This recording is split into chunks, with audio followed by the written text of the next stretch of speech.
Hello everyone and welcome to the program Midday Discourse on Global Television. I am Samuel Odi and many thanks for joining at this time.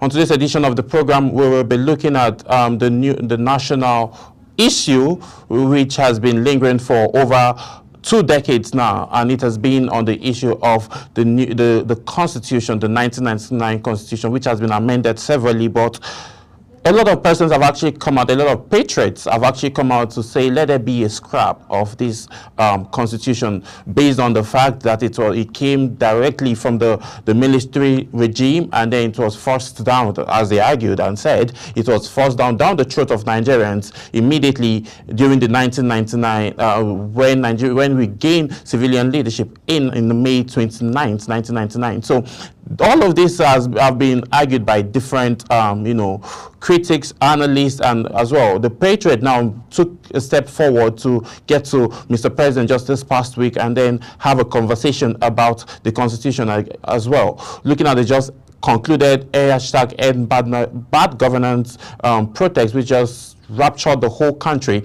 A whole lot of demands were made, and the issue of the said constitution came up again. So what is it about this our constitution? Lots of persons have said is based on a military dictatorship, that Nigerians didn't have so much input adopted from the military regime, and then a little bit of input were put in, but they need more to be done. Looking at it far back from 2005, rather, I would say, the administration of former President Olusegun Obasanjo, had a conference where they made mention and then had lots of meeting and conversations on the military, on the states, and again the constitution, where they deliberated on several facts, and then they came about changing the constitution, which we did not see the break of dawn at that period. And one of the challenges or conversations they had about it was about federalism, electoral reform,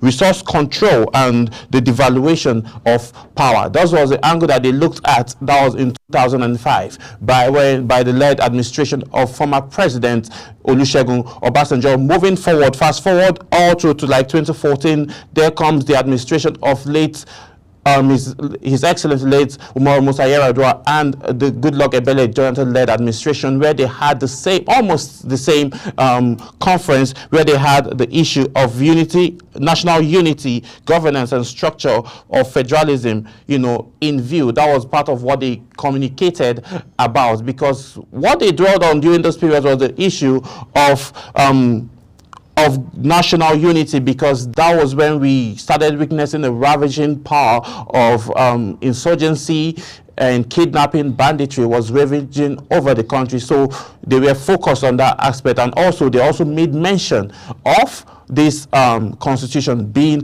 amended or even scrapped, moving forward to the led administration of the past administration of His Excellency Muhammadu Buhari in 2021. All made comments about the constitution, which was then amended in the year 2021. So all of these things have been happening. Then let's fast track down to 2014, just last week, where patriots went to visit His Excellency President Bola Ahmed Tinubu in view and then in communication of this same constitution. Now, there have been a whole lot of things that have been said, and Mr. President Bola Ahmed Tinubu welcomed them, and then his body language actually showed interest in what they were offering. So we would, on today's edition of the program, we would be extracting. I have a legal practitioner who would, help me extract all of these angles, and then we would see if this current administration has all it takes to be able to either scrap or have a whole lot of amendments done to this current constitution, because a whole lot of persons have said it's based on military dictatorship. So we would see and find out if there's a way this current administration will scrap or make amendments, or we will still continue having the same constitution that's ruling that would be used to rule the country. We'll be going on a quick break, and then when we come back, I'll be introducing my guests who would help me and help us understand everything, and then we'll get this conversation going. Please do stay with us. We'll be right back.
Yes, many thanks for staying with us. If you're just joining, this is Midday Discourse on Global TV. I am Samuel Odi. Today's edition will be extreme the, rethinking of the Nigerian Constitution, because it's been a long time coming. For over 2 decades now, this same issue has been, in the radar of conversations by so many persons. So now the Patriots, have made moves, and then we are hoping to see, a good developing story out of this. So now I'm about to introduce my guest, Mr. Robinson Roberts, who is a legal practitioner and as well as a public affairs analyst. Mr. Robinson, thank you so much for joining us on this edition. Thank you, Samuel. I'm glad to be here. Yes. So now, it's no longer news that the Constitution has been, a subject matter for over 2 decades now. So what's your reaction to this, our current Constitution?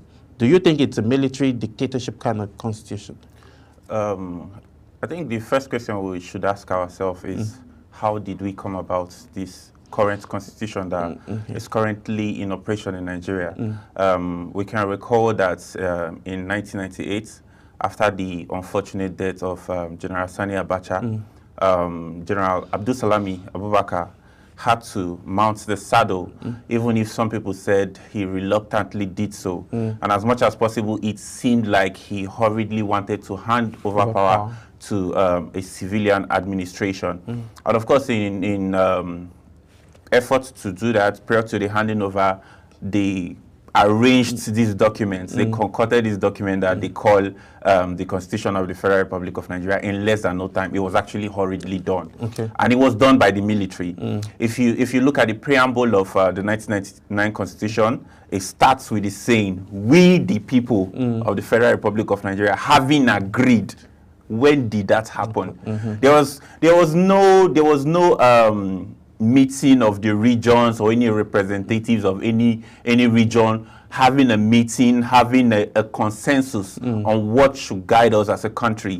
That Constitution was handed over to us by the military. It was just as if we were forced to do so. Yes. So many people calling for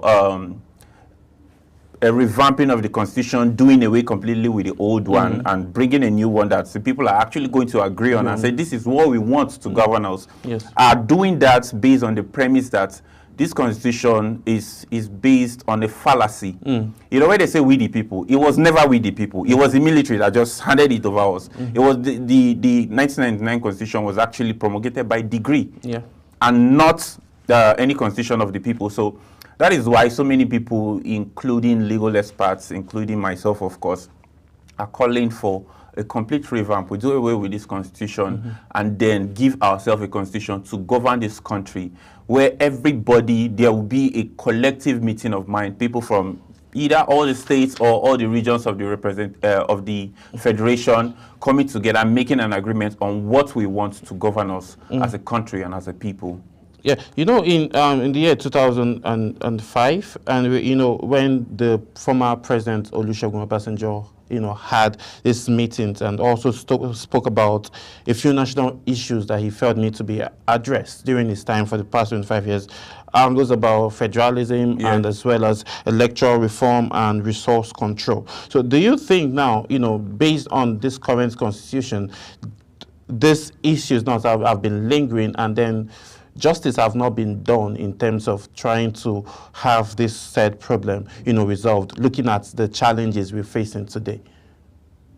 Sorry, looking at the challenges we're facing today now, federalism has actually been, what's Nigeria running federalism system of government, right? So now you're looking what the meetings that they've had, that's those conferences that's starting from Olusegun Obasanjo, 2014, 2021. This has always been one of the subject matter. So do you think scrapping federalism is going to be, because federalism is part of our Constitution, do you think it's one of the reasons why, all of this are happening? It is part of our Constitution. It is part of the 1999 Constitution, actually. Yes. And it was part of the Constitution that was given to us by the military. So many people are clamoring for a return to regionalization, where it will be the 6 regions. You try to handle your resources and then of course send to the units, unlike what we have currently. And in reality, one of the issues we have in this country right now is we claim to be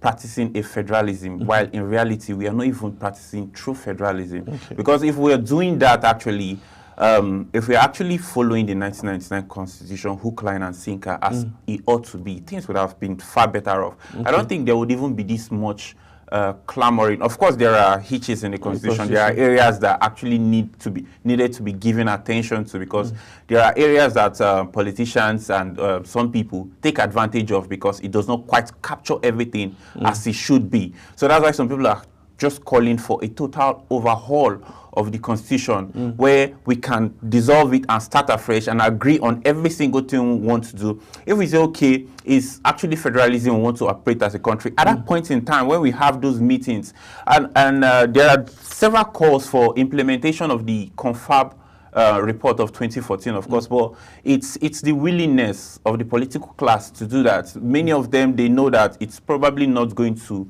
favor them or be in a position where they can continue to take advantage of things the way they are right now. That's why they just put that at the back burner, refuse to implement it, and even the talk of doing away with this constitution and bringing a new one. In reality, for now, I don't think it's even practicable anytime soon.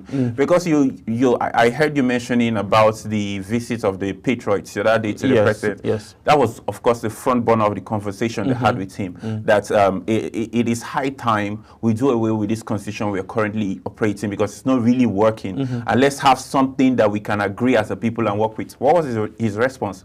He told them that he will consider it, but that's not actually a priority for him right now. That his focus right now is getting the economy bouncing again, to get the economy back running. And he's not really focused on that constitution or any constitutional revamping for now.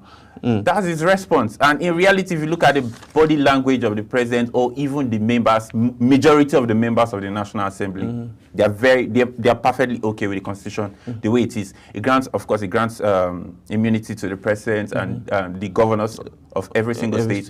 And even if you talk about constitution amendments, it doesn't just start and end with the president and the vice president or the National Assembly alone. The state's houses of assembly has a role to play. So it's a collective thing starting from up to bottom. But then you talk about the willingness of these people, the political class, to actually take this initiative, these steps. And they think this is working for them right now, so they don't have any reason to change something that is actually working. It's just some patriots, of course, in the country and some scholars that think that it is high time we revisit this issue so we can settle some of the issues we have as a country and as a people. Okay, do you think like the constitution is a major problem, or bad governance? I think bad governance is a major problem, not really the constitution. Of course, they say you cannot build, you can't build something on nothing. And if we say the constitution ab initio is based on a fallacy, which means anything that the constitution hinges on is actually a fallacy. And we've already established that fact that even the preamble of the constitution more or less is telling a lie when it says we the people give to ourselves this body of law, because that never happened at any point in time. So that's why there is that clamor, of course, for doing away with the constitution. But one of the major issues we have is actually the issue of bad governance, because if the political class and the ones in leadership are willing to do the right thing, I don't think there would even be this cry and this clamor for the constitution if there is the willingness on the part of the leaders. If they see that this thing is not working, that this thing has so many loopholes, they will be the ones to even initiate the process. Some members of the National Assembly the other day paid the former president, Olusegun Obasanjo, a visit, I think led by Rep. Ugochinyere from Imo State. Of course, they were also calling for support with regards to revamping the constitution and then also establishing in the constitution about the whole leadership thing. It should be something that based on the diversity we have as a people in this country, that if the North has maybe the presidency for 8 years. After 8 years, it should go to the South. And governorship should also be the same thing. It should be rotating among the 3 senatorial zones in each state. Those are part of the things they were clamoring for to be in the new constitution. So some people, of course, in the minority, you can see how many people went for that visit and are calling for that. There are very, very few members of the National Assembly, because majority of them are completely okay with the way it is, and they have no issues with it, and they don't want it to be changed because it's actually benefiting them. So I think it's both the issue of the constitution not being able to serve the purpose it was supposed to serve completely, and the fact that it was based on a lie, and then the issue of bad governance as well. So we are dealing with two very strong issues here, because just like I mentioned, if the people in leadership, the political class, they had the country and the people at heart, you won't need to clamor for them to change that constitution, for them to do anything like that. They'll make that move on them by themselves. You know, during the 2005 conference that was led by President Olusegun Obasanjo, one of the recommendations that were made was to include an action of adopting a 6-year term for presidency. Do you think that would help with the situation, and instead of us having politicians going for two term in office? I think I would align myself with the position of the former president Olusegun Obasanjo on that. Yeah, if we can recall, I think when the members of House of Reps, the few members of House of Reps that went to see him, because that's actually one of the things they are also clamoring to be in the constitution, that it should be a 1-year term of 6 years. 6 years. And his response to them was that it's not really about how long the person stays in office. If it's a bad ruler, it's a bad ruler, regardless of giving him a 1-year term of 6 years, because so many people, what they can do in 4 years, what they can do in 6 years, they can actually do it in 4 years as well. So if they have that willingness to actually work for the people and bring governance close to the people and working for the people, it doesn't matter whether it is 1-year term of 6 years or a term of 4 years that you can actually be re-elected for another 4 years. If the person, if the leader has the people at heart and the will to do the right thing, he will do the right thing. So it's not necessarily about the 6 years or 4 years. That's not really going to solve any of the issues. Yes, it's about the will, the goodwill of the leadership, the political leaders to do the right thing, and not necessarily whether they say 6 years term of 1 year or 4 years term of re-electable of 1 or 2 years or 2 terms. I don't think that's actually an issue at all. Okay. Well, we'll be going on a very quick break, and then when we come back, Midday Discourse continues as we continue to x-ray all of this conversation. Please do stay with us. We'll be right back.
Yes, many thanks for staying with us. If you're just joining, this is Midday Discourse on Global Television. I am Samuel Odi. So we've been having a very, very interesting conversation. So let's fast track. During the era of Goodluck Ebele Jonathan, they had in 2014 they had this conference again where they spoke about national unity, because that was like the early stages of massive insecurity that we are still witnessing, sadly, in Nigeria. So what would you say would happen now, or what do you think now is the right approach now to be able to ease and calm down the insecurity challenges that we've been facing in the Northeast region mostly? Insecurity in the Northeast, I think that has to do with the whole issue of Boko Haram and banditry as well. Of course, there are insinuations in some quarters that some of those things happening there are being sponsored, and is also regenerating to the level it is because of the unwillingness of the leaders to deal strongly with those issues. I think there's a saying by I think it's, if I'm not mistaken, General Sani Abacha, when he said if there's any issue of insecurity that lingers for more than 48 hours, it's because the people at the helm of affairs are behind it. Yes, are kind of behind it. Exactly. So that's one of the issues, because and fortunately or unfortunately, some people are actually benefiting from those issues of insecurity. Yeah, because there's a deep level of conspiracy that goes around all those issues. For example, you have in the area of Zamfara where there's a no-fly zone because of so many things going on. And of course, many people do not know things that are happening in that state, but there's a no-fly zone. You can't pass through Zamfara state with plane or anything at all. So there's a lot we don't know. That's the truth. But if the presidency are willing to go all out and deal with that issue of insecurity, if they say they want to stamp it out, you cannot fight government. That's the truth. In reality, you cannot fight government. Yes. I take you back to the issue of militancy back then during the era of Olusegun Obasanjo. Yes, in the Niger Delta. I'm actually from the Niger Delta region. Yeah. The issue of militancy, Igbesu as they call it then and all that, they were a terror, actually. They were dealing with oil companies, there were lots of kidnapping and all that. But when, due to the strong will of President Olusegun Obasanjo, and when he was ready to crush it out, in less than no time, it was a thing of the past. Of course, unfortunately, there were some collateral damages, of course, but after what he did, the issue of insecurity in the Niger Delta region came down completely. You don't hear about that again anymore, going to bust pipeline or kidnapping of expatriates and all that. So I think if the federal government is actually willing and they are ready to crush out insecurity in the Northeast, it won't take them much. They will do it. Looking at still on the 2014 conference that happened, they also looked at other challenges, other angles about, creation of more states. Do you think that that's an approach? Do you think that's feasible, looking at the current economic situation? Economic issues, yes. Exactly. Yeah, there's this clamor for creation of more states, which is not completely out of place. Yeah, because, for example, there's a saying that it's unequally balanced currently.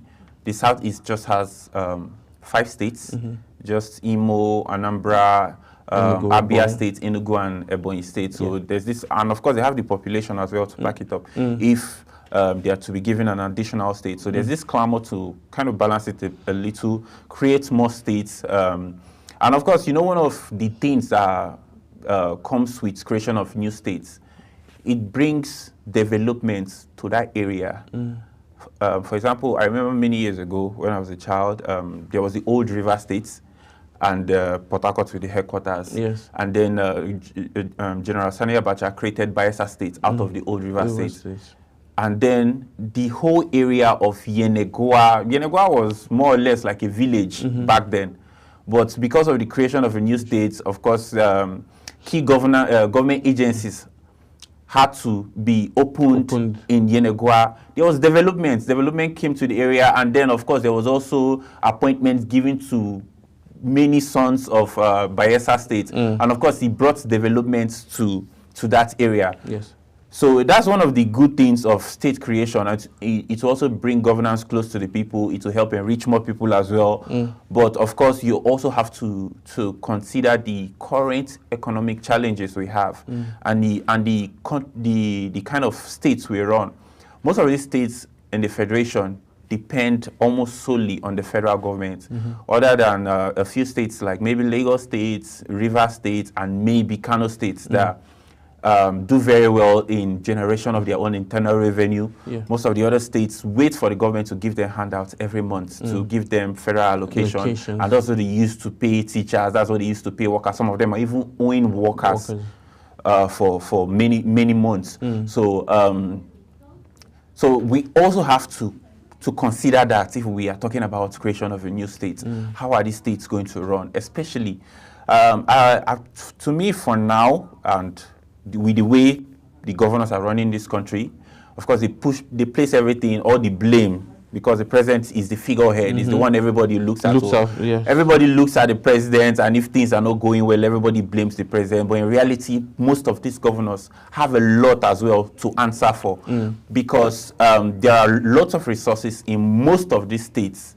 So if they actually focus more on trying to grow their internal revenue, they would even help the federal government. The burden will be reduced on the federal government, and most of these states can do a lot. Because if you take, for example, states like Enugu State, states like Kogi State, where they have lots of coal, they have lots of mineral resources, but these mineral resources are untapped because they are not doing anything about it, because they're just waiting for federal allocation at the end of the month. If they look for investors and go into how to tap these natural resources, in less than no time, they will be exporting these goods and be generating a lot of revenue for their state and for their people. And of course, help empower the people, just like the governor of Rivers State did, I think like 2 or 3 months ago, where he rolled out about 5 billion loan and grants to small businesses. And of course, when you send that money out to small businesses, it helps them grow their business. When they grow their business, what happens? They pay taxes to the state revenue body, and that helps generate internal revenue for the state to run, to embark on other projects and put into the cost of governance. But when states are not doing that, when states are not trying to develop human capital, at the end of the day, there's little or no money. So you are always waiting for the government, federal government. And that's one of the issues we are facing as a country today, because the state governors are not being as responsible as they should be. So that is why, that's why I'm saying for now, it's very dicey, because we have leaders in place that are not willing to do the right thing to help their country and to help their people as well.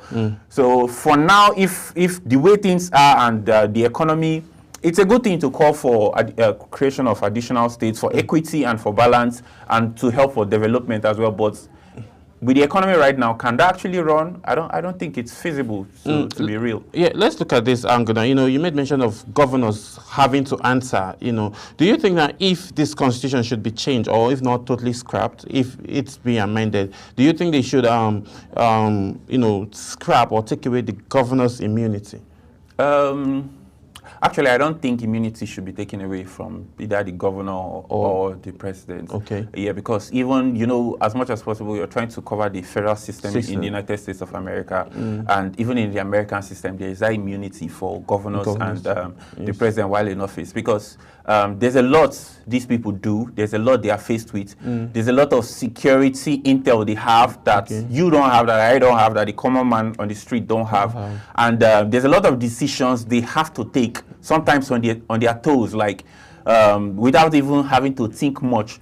So if you remove the immunity from them, it will be like clipping their wings, just like in the case of United States of America. The Supreme Court ruled recently that you cannot take away, you cannot hold the president responsible for actions he carried out while in his official capacity, because doing that will be clipping the wing of the president, and then he will not be able to take some of the very important decisions that he should take while in office. So I'm not really in support of removing immunity from the governors, because that's not just the issue. It's not just the issue of immunity, removing immunity from the governor. It still goes back to the gamut of the whole problem, the issue of bad governance. Because for most times, when these governors either try to enrich themselves or do things that they ordinarily shouldn't do or break the law while in office, how about when they leave office? When they leave office. Most of them are not in office in perpetuity. They are there for just 4 years or 8 years, and then they are replaced by another person. So have you seen any instance where the successor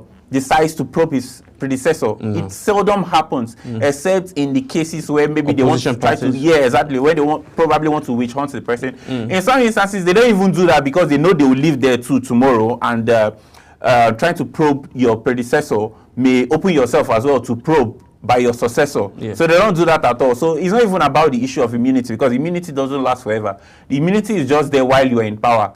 So ordinarily, you should be held accountable when you leave office, but none of them are still held accountable, even when they leave office. You know, looking at those angles now and matter of probing, looking at your states now, River States, Nyesom Wike and Governor Sim Fubara still have their clash, their thing going on. And then there was a point when Fubara came out to say that he would have probed the former administration of Nyesom Wike, but he was part of the government. What does this mean? Does it mean that these governors tend to know what's going on, but they just tend to keep quiet because of party affiliations? Of course, they know what is going on, but they just decide to close their eyes from it or just remove their face from it completely. Not necessarily, sometimes it's not necessarily because of party affiliation, but it's because they are all a part of the whole. That's the thing. They're all a part of the system. Like River State, you mentioned as a case in point. The current governor was the Accountant General of the state. So he knows every single thing that was happening at that point in time. And of course, I think many of the documentation or things that went out, it didn't go out without his signature. So trying to attack your predecessor may actually more like you shooting yourself point fingers back to you as well, even if of course he has immunity for now and you cannot really prosecute him on anything. So they are all a part of it. So and just like I mentioned, some of them don't want to do it intentionally, because if they do it tomorrow, their successor comes, and then their successor may decide to open their books as well. And then you have the issues of the one that they give themselves pension for life and all that. So so many people frown at it. But when you're in power, no matter how much they hate their predecessor, they don't change that area of the law, because they want to benefit from it as well. Case in points, Nyesom Wike, the former governor of River State, and Rotimi Amechi, they look like perpetual enemies. While Rotimi Amechi was in power, so many governors do that as well. It's not just River State. So many other governors do that. They put this pension for life, where they allocate cars to themselves, allocate houses both in Abuja and in their states to themselves, lands and all that, and security personnel. And when their successor comes into power, no matter how much they dislike the person, they leave it at that because they want to benefit from it as well. So it goes to the whole root of it, the whole gamut of it. It's actually a thing of bad leadership, a thing of corruption on the leadership class. You know, looking at, let's talk about the former president, Muhammadu Buhari, where during his own conference, that's in 2021, he made mention of judicial independence. As a lawyer now, legal practitioner, what does this mean if this should happen, the judicial system being solely independent? I think it will be a huge boost to our democracy. Okay. Yes, it will be a huge boost to our democracy, because today now, it's just like the judiciary is at the whims and caprices of the executive. That's why we see some of the unfortunate things that happen. You see judgments that, because in law, they say it's not just to do justice, but justice must be seen as being done. So they do things, and then they tell themselves that they've applied the law here. And then 80 to 90% of the citizens feels that is a perversion of justice. That's not the way it should go. Not just people that are non-lawyers. But even myself, when I see some kind of judgment that comes out, even for the Supreme Court, and sometimes I feel ashamed to be a part of the legal system. Sometimes I feel ashamed. That's the reality. I almost don't want to associate myself with things like that. And of course, they do some of those things because they are boxed. Their hands are tied. Tied, yes. You are appointed by the executives. Of course, with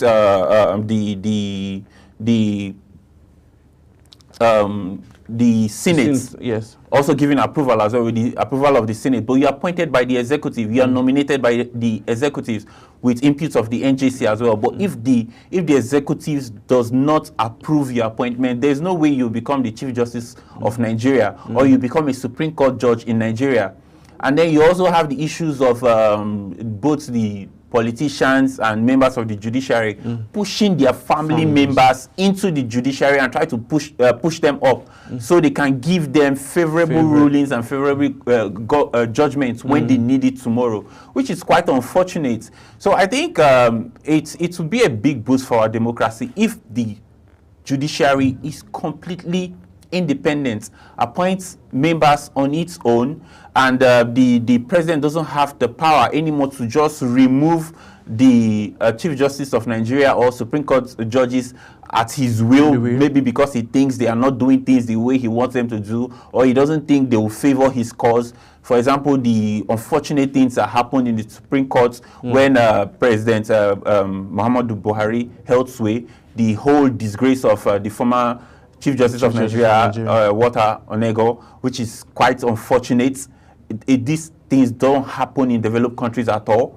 In a state like America, you cannot remove a Supreme Court judge.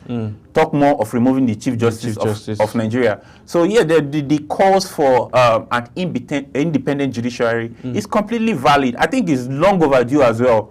It is long overdue. If we want our democracy to actually work, if we want governance to work, if we want our judges to be giving judgments, not caring whose all is God, completely based on justice, it is high time we implement an independence of the judiciary. It will help our democracy because they will not be looking at the face of the president anymore when they want to give rulings. As it stands today, I doubt, no matter how bad an election is, no matter how awful an election is, when somebody is elected to the office of the president of Nigeria, there is no way on earth the Supreme Court is ever going to upturn that judgment.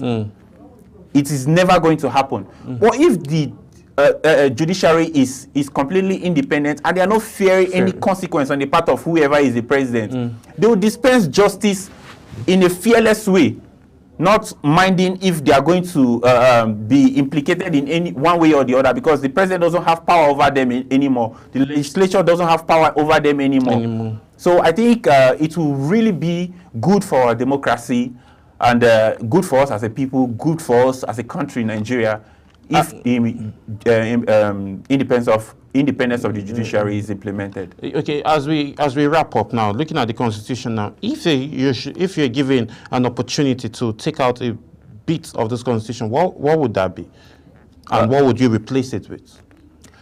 Actually, there's a lot to take out from that Constitution. Yes, there's a lot. The Constitution is manifestly wrong to a large extent. There are just a few sections. Of course, it's our ground norm for now, and it helps for now. And of course, there are some good clauses in the Constitution as well. But the Constitution is manifestly wrong in reality. So I would almost scrap out everything, because just like I said, the Constitution firstly is based on a lie.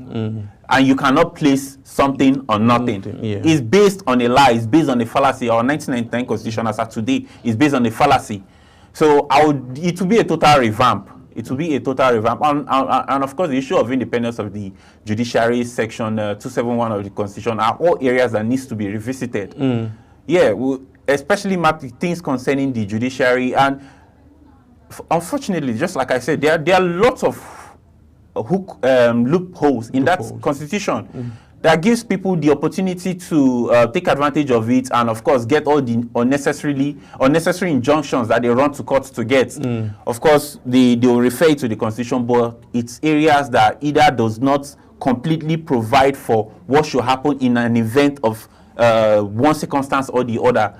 So I think I completely support the call for a total revamp of the Constitution, a total revamp of the Constitution. Because even when you see good sections, at the end of the day, it still doesn't provide for what happened in particular circumstances, which some people can explore and take advantage of. So that's the issues we have. All right, Mr. Robert, thank you so much for your time and for joining us today on today's edition of the program. We really, really appreciate you. And it's my pleasure. Yes, sir. And then that's how much time would permit us to take on today's edition of the program. I am Samuel Odi. I'll see you again tomorrow with another exciting edition of the program. Bye for now.